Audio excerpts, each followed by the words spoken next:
یہ کہانی ہے خرگوشوں کے ایک خاندان کی، جس میں ان کی ماں اپنے 4 بچوں کو کھیت سے گاجر لانے کے لیے بھیج رہی ہوتی ہے۔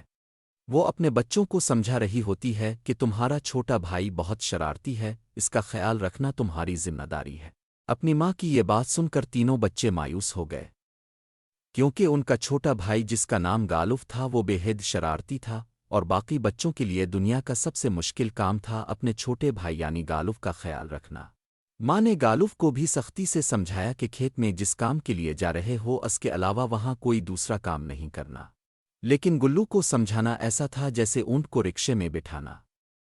گلو کے بھائی کھیت میں قدم رکھتے ہی اپنی دنیا میں مگن ہو گئے۔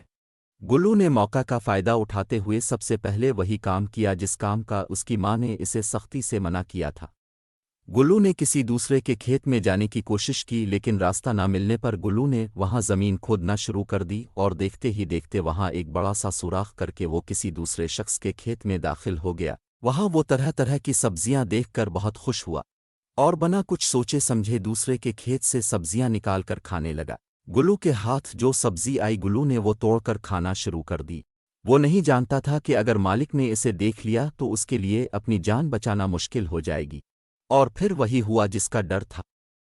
گلو کا سامنا اچانک ایک شخص سے ہوا جو اسی کھیت میں کام کر رہا تھا۔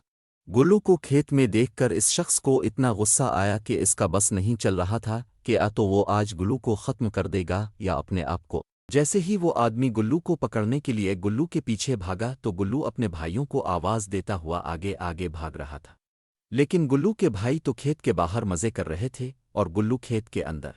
اچانک گلو کو ایک گھر دکھائی دیا اور گلو وہاں جا کر چھپ گیا۔ دوسری طرف وہ آدمی بھی گلو کو ڈھونڈتا ہوا وہاں آ گیا۔ اب تو گلو کو یقین ہو گیا تھا کہ آج تو یہاں سے اس کی لاش ہی باہر جائے گی۔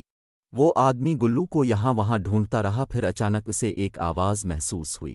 اس آدمی نے جیسے ہی گلو کو پکڑنے کی کوشش کی تو گلو وہاں سے بھاگ نکلا اور قریب میں چھپنے کی کوئی جگہ تلاش کرنے لگا۔ اب گلو کو بس اپنی ماں کی یاد آ رہی تھی، اور وہ اپنی ماں کو یاد کر کے رونے لگا، اور سوچنے لگا کہ کاش میں نے اپنی ماں کی بات مان لی ہوتی تو آج میں اس مصیبت میں نہ آتا۔ اگلی صبح دوبارہ اس آدمی کی نظر گلو پر پڑتی ہے اور وہ پھر سے گلو کے پیچھے پڑ جاتا ہے۔ اس بار گلو کے پاس ایک ہی راستہ بچا تھا کہ وہ کسی طرح اس کھیت سے باہر نکل جائے۔ گلو نے اپنی جان بچانے کے لیے وہی راستہ اپنایا جس راستے سے وہ آیا تھا، اور گلو روتے رلاتے آخر کار باہر نکل ہی گیا۔ کھیت سے باہر نکلتے ہی اس نے یہاں وہاں اپنے بھائیوں کو تلاش کیا مگر وہ اسے کہیں نظر نہ آئے۔ اس کے بعد وہ وہاں سے اٹھا اور اس نے اپنے گھر کی طرف دوڑ لگانا شروع کر دی۔ وہ جیسے ہی گھر پہنچا تو اس نے دیکھا کہ اس کی ماں اس کے بھائیوں سے اس کے بارے میں سوال کر رہی ہے، اور وہ خاموشی سے سر جھکائے کھڑے ہیں۔ اور گھر آتے ہی گلو کی طبیعت خراب ہو جاتی ہے تو اس کی ماں اس کو سمجھاتی ہے کہ اگر تم نے میری بات مانی ہوتی ایسا کچھ نہ ہوتا، اور گلو نے بھی اپنے غلطی تسلیم کی اور کہا آج کے بعد میں ایسی کوئی غلطی نہیں کروں گا۔ پیارے بچوں، آج کی کہانی سے آپ نے کیا سیکھا؟ یہی کہ بڑوں کی بات نہیں مانو گے تو ہمیشہ پریشان ہی رہو گے۔